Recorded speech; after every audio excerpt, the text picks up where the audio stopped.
कुरान मजीद फ़ुरक़ान हमीद के दूसरे पारे में जो पहले दो रुकू हैं उनके अंदर दो मज़ामीन अल्लाह करीम ने बयान फरमाए हैं।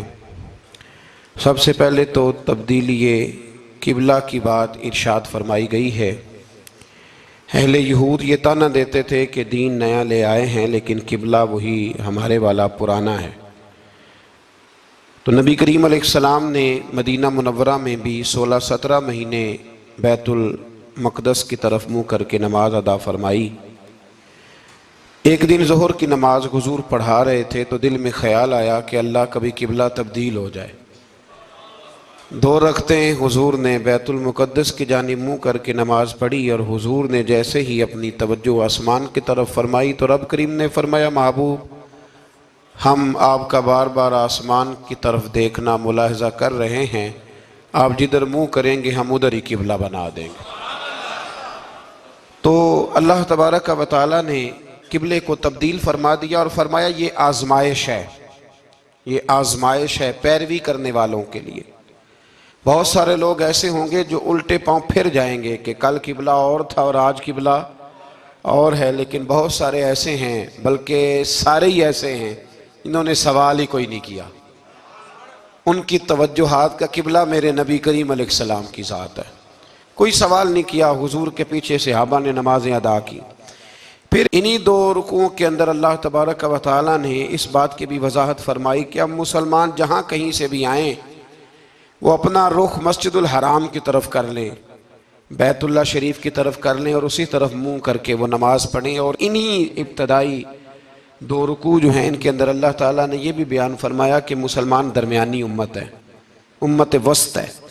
इसका हर काम अफरात व तफरीद से पाक है, ये हर काम में मोतदिल है। और इसी के अंदर अल्लाह ने यह भी बयान फरमाया कि क़यामत में बाकी जो सारी उम्मतें होंगी वो सिरे से मुकर ही जाएंगी कि हमें तो किसी ने तबलीग की नहीं। वो अपने अंबिया कराम अलैहिमुस्सलाम का तबलीग करना भूल ही जाएंगे, वो मुकर जाएंगे। तो रब करीम फिर नबी करीम अलैहिस्सलाम की उम्मत को इरशाद फरमाएगा कि क्या तुम गवाही देते हो कि नबियों ने तबलीग की? तो अल्लाह तबारक व तआला इस उम्मत के उलमा की, सुलहा की, सूफिया की, औलिया की गवाही पुराने अंबिया किराम के हक में कबूल फरमाएगा। ये कुरान मजीद पढ़ रहा हूँ, इस उम्मत के औलिया, सूफिया, उलमा, रासिखून फिल इल्म, ये लोग उठ के गवाही देंगे कि हाँ ए अल्लाह, अंबिया किराम ने तबलीग की थी और तेरी दावत को इन्होंने लोगों तक पहुँचाया था। तो उस वक़्त बाकी सारी कौमें ये भी एतराज़ करेंगी कि अल्लाह ये तो बाद में आए थे, इन्हें कैसे पता चला कि हमारे अंबिया ने तबलीग की है? तो रब फरमाएगा हाँ भी बताओ तुम्हें कैसे पता चला? और उम्मत बोल के कहेगी हमें मदीने वाले महबूब ने बताया है, हमें नबी करीम ने बताया है, शुहदा अलन नास। तो उम्मत गवाही देगी व यकून रसूल अलैकुम शहीदा, और फरमाया फिर मेरे रसूल अपनी उम्मत पर गवाही देंगे, फिर नबी करीम अलैहिस्सलाम उम्मत पर गवाही देंगे। और इस तरह इस उम्मत की गवाही अल्लाह तबारक व तआला कबूल फरमा के बाकी सारे अंबिया कराम अलैहिमुस्सलाम के तशरीफ़ लाने को कबूल फरमाएगा और इस गवाही को मंजूर करके अब उम्मतों पर हद जारी की जाएगी कि तुम्हें तबलीग की गई थी, फिर तुमने उस बात को कबूल क्यों ना किया। फिर जब हम बढ़ते हैं ना दूसरे से तीसरे रुकू की जानिब, तो इसमें अल्लाह तबारक व तआला ने दूसरे रुकू से पहले एक बड़ा खूबसूरत फरमान जो बड़ा ज़ुबान ज़द ख़ास व आम है, इरशाद फरमाया फ़ज़्कुरूनी अज़्कुरकुम, तुम मुझे याद करो मैं तुम्हें याद करूँगा। वशकुरूली वला तकफुरून, और मेरा शुक्रिया अदा करो नाशुक्री न करो। वो पीर मेहर अली शाह साहब, किथे मेहर अली, किथे मेहर अली, किथे वो पीर साहब पाक पतन शरीफ तशरीफ ले गए तो वहाँ नारा लग रहा था हक फरीद या फरीद। तो कुछ लोग होते हैं ना फटाफट एतराज़ करते हैं, तो एक साहब ने पीर साहब से कहा ये क्या नारा लग रहा है? तो आप फरमाने लगे ये कुरान सच्चा हो रहा है। कहा क्या मतलब? फरमाया अल्लाह का वादा है तुम मेरा जिक्र करो मैं तुम्हारे चर्चे करा दूंगा। तो फरमाया फरीदुद्दीन ने सारी ज़िंदगी रब रब किया है, अब उनके जाने के बाद अल्लाह फरीद फरीद करवा रहा है। तो इससे आगे जब हम चलते हैं दूसरे से तीसरे रुकू में तो बड़ी मारूफ आयात या अय्युहल्लज़ीना आमनू इस्तईनू बिस्सब्रि वस्सलात इन्नल्लाहा मअस्साबिरीन, सब्र का हुक्म दिया गया और जो सब्र करे उसको अल्लाह ने अपनी मईयत की बिशारत सुनाई। फिर जो उसके रास्ते में कत्ल हो जाए उन्हें मुर्दा कहने से मना किया। फिर फरमाया तुम्हें मुशक्कत झीलनी पड़ेगी, तुम्हें आजमाया जाएगा, तुम्हें भूख से, फलों और जानों की कमी से, खौफ से आजमाया जाएगा। और फिर जो सब्र करेगा फरमाया उसे अल्लाह ताला बिशारत भी अता फरमाएगा और उस पर रब करीम अपनी रहमतों का नुज़ूल भी फरमाएगा। और फरमाया यही वो लोग हैं हुमुल मुहतदून, जिनको सब्र करना आता है, जिनमें हौसला है, जिनमें तहम्मुल मिजाजी है। फरमाया यही वो लोग हैं जो अपने रब की तरफ से हिदायत पर हैं। असल हिदायत उस आदमी के पास है जिसमें फिर कोई सब्र भी है, कोई हौसला भी है, कोई सुकून भी है। फिर इससे आगे जब हम बढ़ते हैं तो अल्लाह तबारक व तआला ने थोड़े से मसाइल हज बयान फरमाए। फिर इससे आगे जाके अल्लाह तबारक व तआला ने अपने रब होने की कुछ निशानियां, कुछ अलामतें बयान फरमाई और वो वाली अलामतें बयान फरमाई जो इंसानी शऊर के मुताबिक हैं, जिनको इंसान रोज देखता है। फरमाया ज़मीन आसमान के पैदा करने में और रात और दिन के इख्तलाफ होने में, कि जब रात होती है तो दिन नहीं होता और जब दिन होता है तो फिर रात नहीं होती। और फरमाया ये जो मनो टनो वजन लेके दरिया और कश्ती समुंदर में चलती है, फरमाया इसमें, और जब हम आसमान से पानी बरसा कर ज़मीन से फल उगाते हैं तो ये सारी चीज़ें देख के समझ जाओ ये खुद नहीं बनी, इन्हें कोई बनाने वाला है, इन्हें कोई बनाने वाला है। इन आयात के अंदर अल्लाह तबारक व तआला ने अपने होने की अलामतें बयान की और फिर इसी मजमून में आगे चल के फरमाया कि जब मेरे बंदे मेरी ये निशानियां देखते हैं तो वल्लज़ीना आमनू अशद्दु हुब्बन लिल्लाह, फिर ईमान वाले अपने रब से शदीद मोहब्बत करते हैं, फिर वो अपने रब से शदीद मोहब्बत करते हैं। और फिर अल्लाह ताला ने इसी रुकू में आगे जाके इरशाद फरमाया कि बनाया सारा कुछ तुम्हारे लिए है, बनाया सारा कुछ। ये चौथे से पांचवा रुकू आप देखेंगे, फरमाया बनाया सारा कुछ तुम्हारे लिए है पर तुमने वो खाना है जिसके खाने की तुम्हें इजाजत दी गई है, हलालन तय्यिबा, पाकीज़ा चीज, सारा कुछ तुम्हारे लिए है पर जिसकी इजाजत मिले तुमने वही। कुछ चीजों की यहाँ खाने की मुमानत है लेकिन जन्नत में वो चीजें खाने की इजाजत होगी। तो फरमाया तुम हलाल और तय्यब चीज खाओ, शैतान तो तुम्हें बेहयाई का और बुराई का हुक्म देता है लेकिन तुम उस तरफ आओ जिस चीज का तुम्हारा रब तुम्हें हुक्म इरशाद फरमाता है। फिर अल्लाह तबारक व तआला ने इसी पारे के अंदर, इन्हीं आयात मुकद्दसा के अंदर चौथे से पांचवें रुकू में चार उन चीजों का बयान फरमाया जो कतई तौर पर हराम है। चार वो चीजें जो कतअन हराम है, उनमें सबसे पहले इरशाद फरमाया कि मुर्दार, जो जानवर ज़िबा ना किया जाए और बगैर ज़िबा के मर जाए वो खाना हराम है। फिर इरशाद फरमाया बहता हुआ खून, ये भी हराम है। अब आप कहेंगे वो तो खून लगता है रोज लोगों को, वो तो लगता है, बोतलों की बोतलें नौजवान खून देते हैं। तो इसमें हमारे बुजुर्गों ने मसला ये बयान फरमाया कि जरूरत के लिए देना जायज है, मजबूरी हो तो फिर खून देना, जिस तरह इंसान मर रहा हो तो उसके लिए मुर्दार खाना भी जायज है। तो कोई बीमार, इतना बीमार कि अब डॉक्टर कहे कि सिवाय खून के कोई और चारा नहीं है तो वो देना जायज है, बिल्कुल। जो देगा अल्लाह उसे अजर भी अता फरमाएगा। तो इसी तरह तीसरे नंबर पर सुअर का गोश्त, ये भी कतअन हराम है, कोई ऐसी सूरत ही नहीं कि जो इसको जायज किया जा सके। और फिर अल्लाह तबारक व तआला ने इसी आयत में उसका भी जिक्र फरमाया जिस पर लोग अकीदे के लिहाज से बड़ा धोखा देते हैं। फरमाया वमा उहिल्ला बिही लिगैरिल्लाह, और वो जिस पर वक्ते ज़िबा गैरुल्लाह का नाम लिया जाए, जिस पर वक्ते ज़िबा, जिस पर गैरुल्लाह का नाम लिया जाए वो जानवर भी हलाल है। इस आया मुबारका को सामने रख के ना बड़ा उलझाव पैदा किया जाता है, जिस पर गैर का नाम आ गया वो हराम हो गया।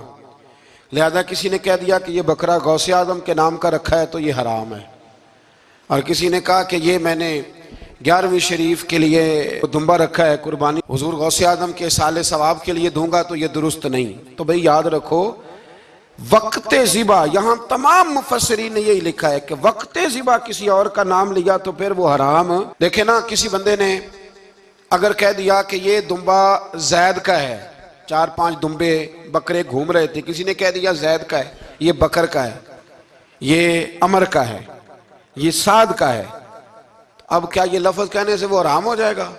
रोज कहते हो कि नहीं कहते? तो अजीब फलसफा है ना लोगों का। अगर आपने कह दिया गौसे पाक के साले सवाब के लिए है तो फिर वो हराम हो गया जी। तो अगर ये कहा जाए कि मैंने बेटे के अकीके के लिए रखा है, फिर भाई अगर वलीमे के लिए रखा हो तो वो तो कह रहा है मैंने बेटे के लिए रखा हुआ है, हालांकि बकरा तो अल्लाह के नाम का है। तो बिला वजह लोग उसमें ऐसी चीजें पैदा करते हैं। तो इसको समझ लें, ये कुरान मजीद की आयत नंबर 173 है, जिसमें अल्लाह तबारक व तआला ने बड़ी वजाहत के साथ उन चीज़ों का जिक्र फरमाया जिनका खाना बिल्कुल नाजायज़ है। तो वो 4 चीज़ें आपकी समझ में आ गई जी। सबसे पहले मुर्दार, फिर बहता हुआ खून, फिर सुअर का गोश्त, और चौथे नंबर पे वो जानवर जिस पर वक्ते ज़िबा करते वक्त कहा जाता है ना बिस्मिल्लाह है। हाँ, अब मुर्गा खरीदने जाओगे ना तो उससे कहना जरा ऊंचा पड़े। मैंने एक से पूछा, मैंने कहा तू तकबीर ही नहीं पढ़ता? कहता मैंने पक्की पढ़ के छुरी पे फूंक ली है। तो मैंने कहा ये कौन सा नया दीन निकला है? कहते छुरी पे फूंक ली है तो अब पक्की हो गई छुरी। तो मैंने कहा छुरी के साथ अगर किसी ने प्याज काट लिया तो फिर तेरी फूंक का क्या बनेगा? तो गई ना जी। तो इसलिए ये जानवर जब हलाल होगा जब कहा जाएगा बिस्मिल्लाह अल्लाहु अकबर। फिर आगे 5वें से 6ठे रुकू में जो पहली आयत है ना, उसमें अल्लाह ताला ने एक चीज के बारे में नसीहत फरमाई है। जब ये किबले की तब्दीली की बात हुई तो यहूदी भी अपने किबले पर इसरार करने लगे, ईसाई भी अपने किबले पर इसरार करने लगे। वो कहने लगे मशरिक की जानिब मुँह करके नमाज पढ़नी है, ये कहने लगे मगरिब की जानिब मुँह करके नमाज पढ़नी है। तो अल्लाह करीम ने फरमाया ये तो नेकी नहीं कि मुँह मशरिक की जानिब करो या मगरिब की जानिब करो। तो या अल्लाह नेकी क्या है? फरमाया नेकी वलाकिन्नल बिर्र मन आमन बिल्लाहि वल यौमिल आखिर। फरमाया नेकी तो ये है कि अल्लाह और आखिरत पर ईमान लाओ। नेकी ईमान का नाम है। फिर फरमाया फरिश्तों पर, किताबों पर, नबियों पर ईमान लाओ और अपना माल खर्च करो अल्लाह की मोहब्बत में, रिश्तेदारों पर, यतीमों पर, मिस्कीनों पर, मुसाफिरों पर, मांगने वालों पर, गुलाम आजाद कराने के लिए।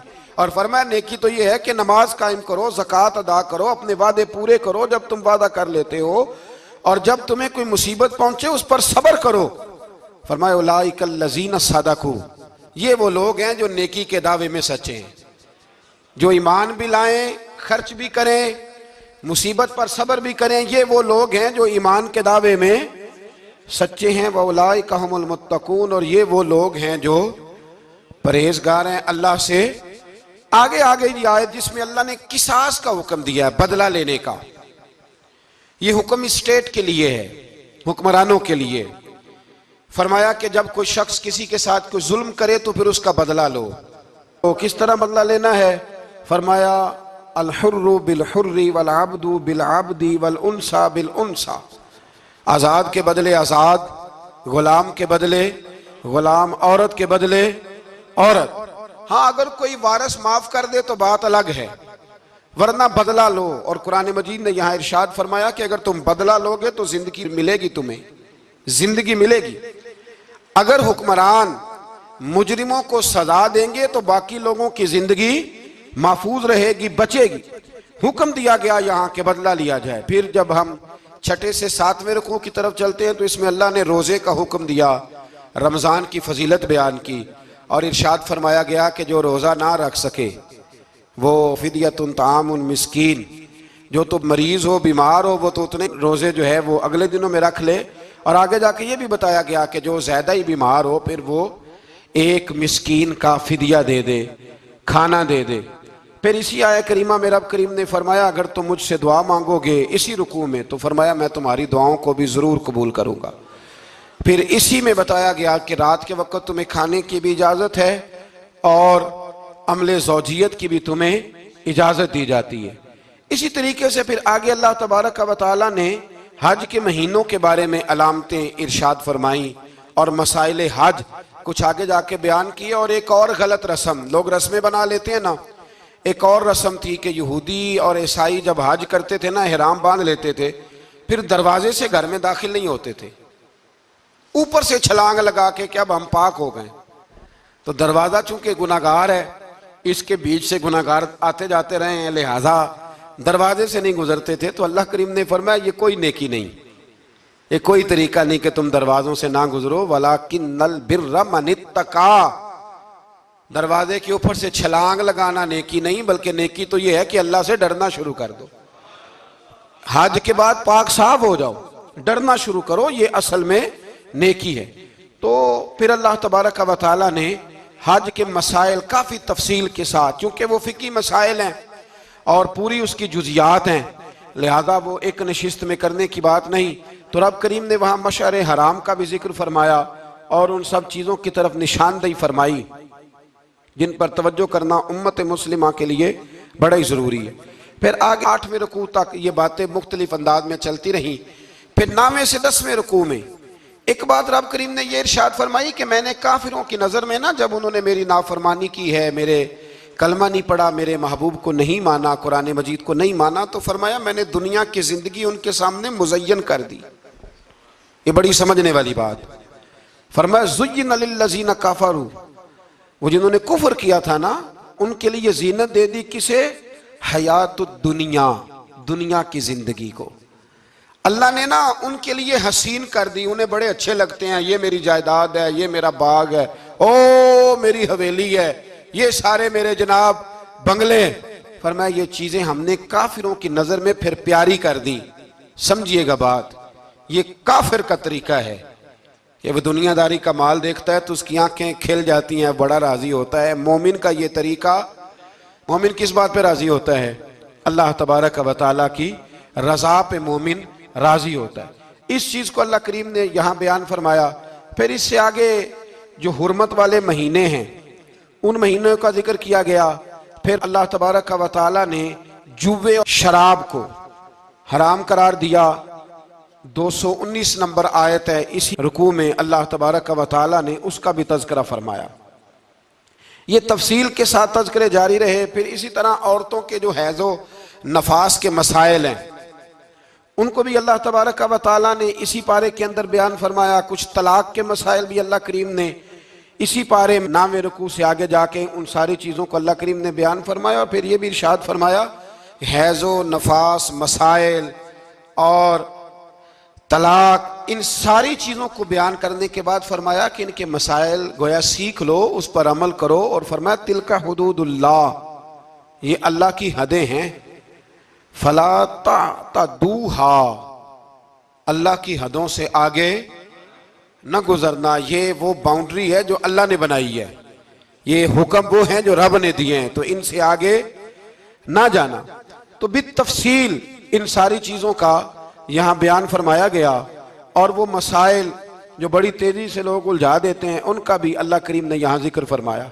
बीच में कुछ आयात ऐसी हैं जो ज़्यादा तवज्जो के काबिल हैं और हमारी रोज़मर्रा की ज़िंदगी में हमें उनकी बड़ी अशद ज़रूरत है, जो अगरचे मसाइल फ़िक़ा तो नहीं लेकिन ज़रूरत के लिहाज से, रोज़मर्रा के इखलाकी रवैयों के लिहाज से उसकी बड़ी ज़रूरत है।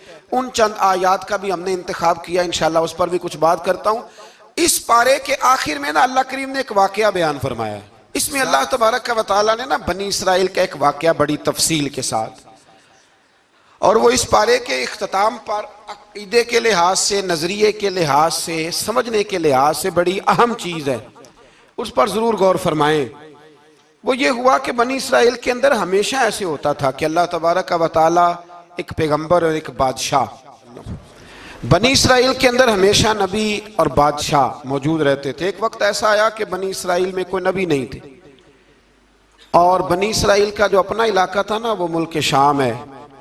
तो कौम में अमाल का एक कौम थी और बड़े सख्त गिर लोग थे। उन्होंने बनी इसराइल वालों के साथ लड़ाई की, जिहाद किया और इन्हें इनके इलाके से निकाल दिया। और कुछ हज़रत यूसुफ अलैहिस्सलाम के ज़माने में वैसे भी एक बहुत बड़ी तादाद जाके मिस्र में आबाद हो गई थी। अब ये हुआ कि इनके पास कोई बादशाह नहीं है, ये बार बार दुआ करते हैं, इल्तिजा करते हैं। तो अल्लाह ताला ने एक पैगम्बर इन्हें अता किए जिनके मुख्तलिफ नाम किताबों में हैं। सदरुल अफ़ाज़ल रहमतुल्लाह अलैह ने तफसीर ख़ज़ाइनुल इरफ़ान के अंदर उनका नाम हज़रत शमवील अलैहिस्सलाम लिखा है। हज़रत शमवील अलैहिस्सलाम को अल्लाह ताला ने नबुव्वत अता फरमाई। और जब हज़रत शमवील अलैहिस्सलाम अल्लाह के नबी हुए, बनी इसराइल वालों को यकीन आया कि अल्लाह ने अल्हम्दुलिल्लाह हमें एक नबी के झंडे तले जमा कर दिया है, तो फिर उन्होंने कहा कि आप हमारे सामने एक बादशाह भी मुकर्रर करें ताकि हम उसकी सरपरस्ती में जिहाद करें। जब इन्होंने ये बात की तो अल्लाह तबारक व तआला ने हज़रत शमवील अलैहिस्सलाम के ज़िम्मे लगाया।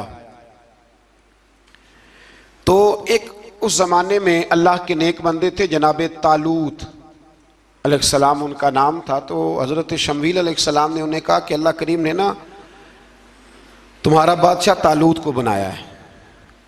उनका नाम भी कुरान मजीद ने जिक्र फरमाया है। तो बनी इसराइल के लोग कहने लगे ये तो गरीब आदमी है, वो बकरियां चराया करते थे, लेकिन इल्म में बड़े पुख्ता थे, वजूद में बड़े ताकतवर थे। तो कहा कि ये तो गरीब आदमी है, तो हम तो ज़्यादा हक रखते थे कि हमें बादशाह बनाया जाए। तो हज़रत तालूत अलैहिस्सलाम के बादशाह बनने के बाद हज़रत शमील अलैहिस्सलाम ने जो बात की, अल्लाह करीम ने उसे कुरान मजीद में बयान फरमाया। रब फरमाता है बस्ततन फिल इल्म वल जिस्म, इसे इसलिए तुम्हारा बादशाह बनाया गया है कि इसे हमने कुशादगी दी है, इल्म में भी और जिस्म में भी। बड़े माशाल्लाह मोटे ताज़े थे, वजूद बड़ा ताकतवर था। कुछ मोटे ताज़े होते हैं पर ताकतवर नहीं होते, मोटे ताज़े भी थे और ताकतवर भी थे। फरमाया कि वजूद में भी ताकत है और इल्म में भी अल्लाह ने इन्हें वुस्अत अता फरमाई। तो बनी इसराइल वाले कहने लगे जी नहीं जी, कोई बंदा और आ जाए, ये हमारा बहुत बड़ा मसला है ना जी। हर एक की मर्जी की ना तो बात हो सकती है और ना हर बंदा हर एक की मर्जी पर पूरा। कहने लगे नहीं जी, कोई और होना चाहिए था, हमें कैसे पता चलेगा कि अल्लाह ने मुकर्रर किया है। बड़ी खास बात है, इसको समझिएगा, ये सारा मजमून आपको मिलेगा इसी पारे के आखिर में। आप पढ़ेंगे ना जी तो ये सारा मजमून आपको मिलेगा, और आप अगर सरसरी नज़र से भी इसका मुताला करेंगे ना, जाके कुरान शरीफ खोल के 15वें से 16वें रुकू में, आप खुश होंगे कि आप कितने अच्छे नजरिए और अकीदे के मानने वाले हैं।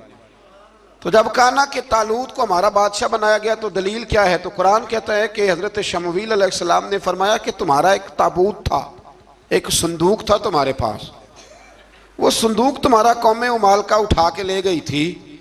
इनके बादशाह होने की दलील ये है कि अल्लाह तुम्हारा वो संदूक तुम्हें वापस कर देगा, वो तुम्हारा संदूक तुम्हें वापस कर देगा। उस संदूक में क्या है? वो हजरत आदम जन्नत से साथ लेके आए थे। उसमें था क्या? तो कुरान मजीद कहता है कि उसके अंदर ना हजरत हारून अलैहिस्सलाम और हजरत मूसा अलैहिस्सलाम के तबर्रुकात थे। तबर्रुकात, कल मैं एक मौलवी देख रहा था, बेचारा एक बंदा ना मस्जिद नबी के साथ गुलाफ और शायद कोई कफन था, वो मस्जिद नबी की दीवारों से मास कर रहा था। तो वो कह रहा था नहीं इससे क्या होता है, तबर्रुक कोई चीज़ नहीं, अच्छे अमाल की वजह से बंदा बख्शा जाएगा। मैंने कहा तू मुझे मिले तो मैं तुझे बुखारी खोल के दिखाऊं कि हज़रत अब्दुर्रहमान इब्न औफ जिन्हें हुजूर ने कतई जन्नती कहा, हुजूर के वजूद पर कुर्ता देख के कहने लगे हुजूर बड़ा ही सोना लग रहा है। तो फरमाया तुझे चाहिए, हुजूर मिल जाए तो क्या ही बात है। नबी पाक ने अता किया तो सहाबा कहने लगे अब्दुर्रहमान आपको तो ज़रूरत नहीं थी, आपके पास तो बड़े लिबास हैं, तो ये कुर्ता हुजूर ने कबूल कर लिया, कोई लेके आया और आपने मांग लिया। तो वो रो पड़े, कहने लगे पहनने के लिए नहीं मांगा, ये हुजूर के जिस्म से लग गया है, मैंने कफन बनाने के लिए मांगा है। तू कहता है हुजूर के तबर्रुक में खैर कोई नहीं। और आप यकीन करें उन लोगों पे हैरानगी है, हमने भी मरना है ना जी, बड़ी जल्दी कब्र में जाना है, वक्त का कुछ पता नहीं, लेकिन इतने अंधे होकर लोग चीजों को देखते हैं और इस तेजी के साथ गुमराही फैलाते हैं। मुझे बाकायदा किसी ने वीडियो भेजी और कहने लगा जी देखें कितनी अच्छी बात कर रहा है, लोगों को समझाएं। तो मैंने कहा नहीं, इसको समझाने की जरूरत है। और मैंने उसको देखा है, वो जो लाल रुमाल वाला, मैंने देखा है वो ढूंढ ढूंढ के जाहिलों को पकड़ता है, तलाश करता है, और अगर कोई मिल जाए बात बताने वाला तो फिर वो खुद पकड़ा जाता है, और कई दफा पकड़ा गया तो निकल गया है। अल्लाह ताला हमें समझने की तौफीक दे, हम सियाने हो जाए तो ये दूर दूर तक नजर नहीं आएंगे इंशाअल्लाह। तो वो ताबूत आएगा बनी इसराइल वालों से कहा, ताबूत में क्या था सुन लो, और ये कुरान मजीद है। आज मेरी मानना ये 15वें से 16वां रुकू जरूर ही पढ़ना कि वो आखिर ताबूत में क्या था, खोलना जरा। कुरान मजीद कहता है कि हजरत मूसा अलैहिस्सलाम और हज़रत हारून के तबर्रुक थे। तो तबर्रुक क्या थे? तमाम मुफस्सिरीन ने लिखा है कि हज़रत मूसा का एक कुर्ता था, एक डंडा था, जूते थे, और जनाब हारून अलैहिस्सलाम का इमामा शरीफ था, और तौरात की कुछ तख्तियाँ थी। तो उसका फ़ायदा क्या था? उस ताबूत का फ़ायदा यह था कि बनी इसराइल वाले जब अपने दुश्मनों से लड़ते थे, ताबूत सामने रख के दुआ मांगते थे, अल्लाह इन्हें कामयाबी अता कर देता था। तो कौम मालकों को भी पता चल गया कि संदूक में कुछ है जिसकी वजह से ये कामयाब हो जाते। वो संदूक उठा के ले गए। अब उनकी कम बख्ती ये, कम नसीबी ये कि उन्होंने जाके उसे रूढ़ी पे फेंक दिया। जब रूढ़ी पे फेंका तो उनके अंदर बीमारियां आ गई, वबाएं फूट पड़ी, मरने लगे, वजूद फूलने लगा। फिर उनके दिलों में बात आई कि ये हमने इस संदूक की बेअदबी की है। संदूक में क्या है? तबर्रुकात। हमें कहते हैं जी नालैन का नक्शा क्यों लगाया है?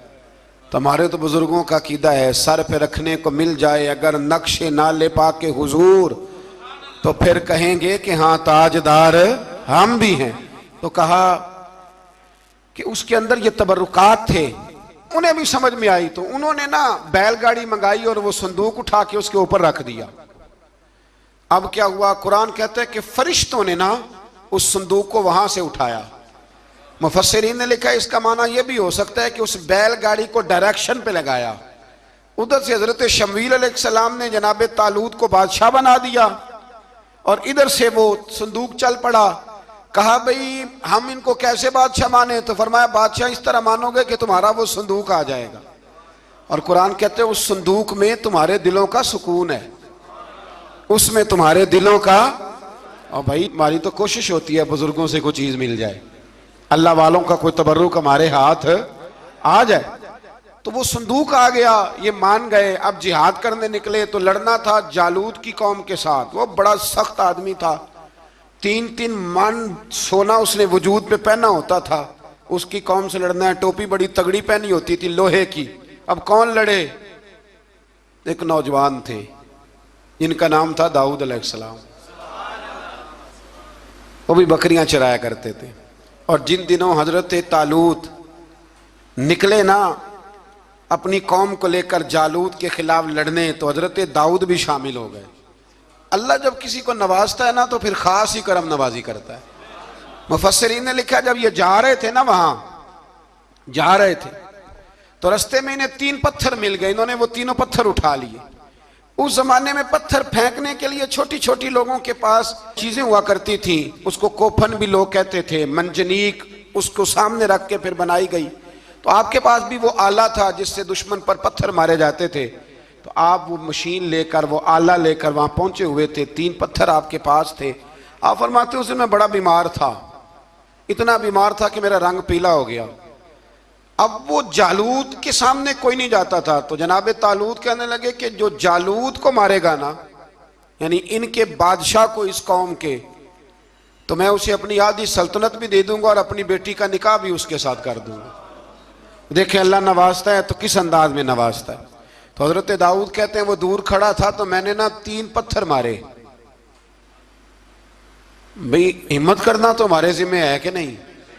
मेरी मिल्लत का जवान कहता मैंने करना कराना कुछ नहीं, यानी अगर आप कहें ना कुछ करो तो फिर वो कोई काम करने की मतलब मामला। वो मुझे कल एक संगी कह रहे थे, कहने लगे जी अल्लाह के फजल से कुछ भी नहीं करना पड़ा, मुर्शद ने नजर कर दी। मैं क्या मैनू मिलनगे तो मैं उन्होंने समझावांगा कि कुछ करा के नजर करया करो, क्योंकि मेरे वो दोस्त हैं, मैं उन्हें जानता हूं। नजर में बड़ा कुछ होता है, लेकिन अल्लाह भी तो बंदे पे बड़ी नजर रहमत करता है ना। लेकिन कहता है 5 नमाजें पढ़, रमजान के रोजे रख, ज़कात फर्ज हो तो अदा कर, ये सारे काम कर, सच बोल, दयानतदारी कर, फिर मैं अपने फजल से तुझे जन्नत अता करूंगा। तो ये जो रवैया हमने बनाया ये दुरुस्त नहीं। तो फरमाते हैं 3 पत्थर मैंने मारे, अल्लाह ने इतना फजल किया कि वो भी मर गया, और उससे छू के मेरे पत्थर आगे बढ़े तो उसकी फौज के 30 आदमी भी मर गए। 3 पत्थरों से 31 बंदे अल्लाह ने मार दिए। फरमाते इसलिए कि हाथ मेरे थे और ताकतें मेरे रब करीम की थी। तो हजरत दाऊद अलैहिस्सलाम के हिस्से में जनाब तालूत की साहिबजादी भी आई, आधी सल्तनत भी आई।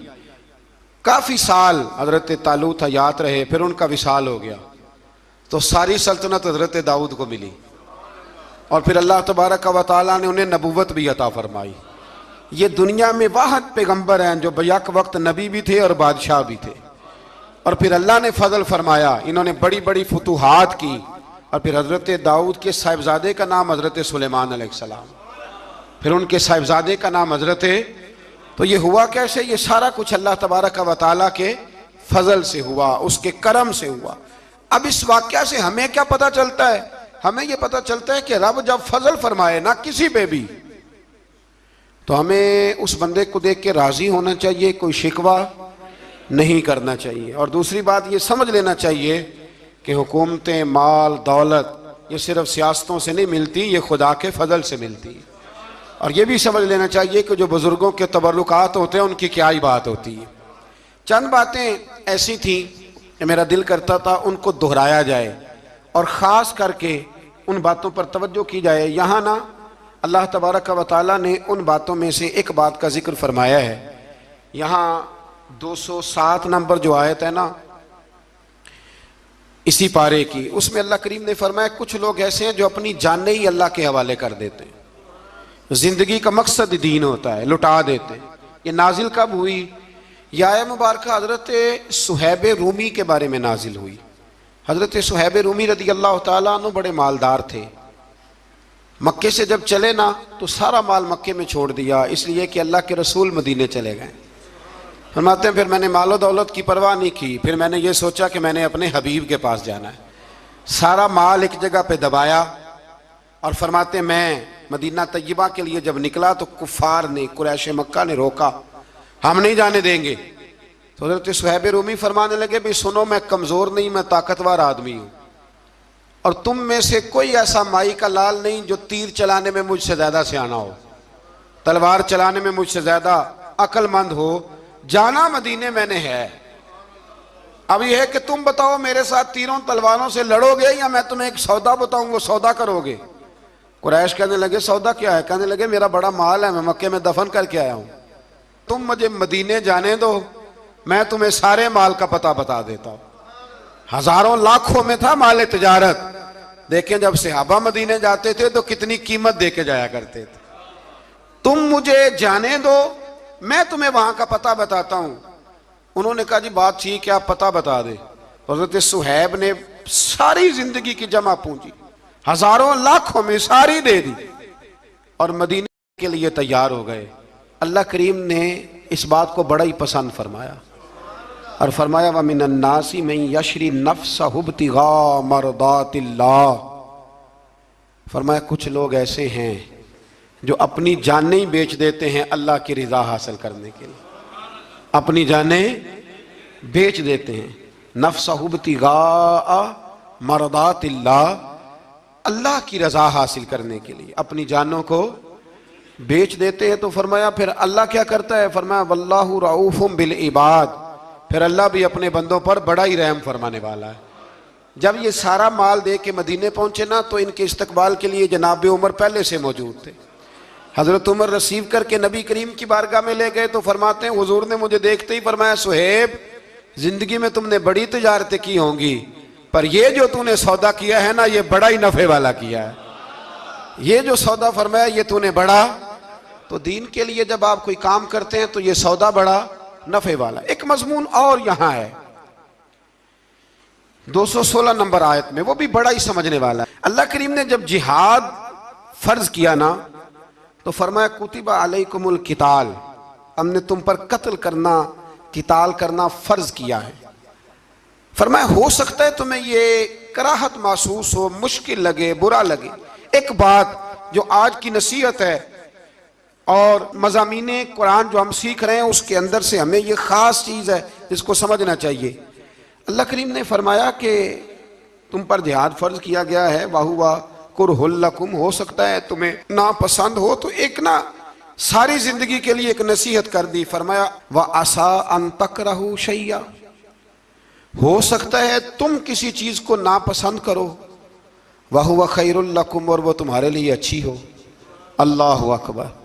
ये वो बात है अगर समझ में आ गई तो कलेजा ठंडा हो गया। जिंदगी सुकून में आ गई। फरमाया हो सकता है तुम किसी चीज को नापसंद करो और वो तुम्हारे लिए बेहतर हो। व आसा अन तुहिब्बु शैया, हो सकता है तुम किसी चीज से मोहब्बत करो, वह हुवा शर्रुल लकुम, और वो तुम्हारे लिए बुरी हो, अच्छी। बस मेरे रब ने एक बात मुसलमान को बता दी तो जीने के लिए बड़ी काफ़ी है। फरमाया तुम मेरे और मेरे रसूल के हुक्म पर चलो। क्यों? इसलिए कि वल्लाहु यअलमु व अंतुम ला तअलमून, अल्लाह जानता है तुम नहीं जानते।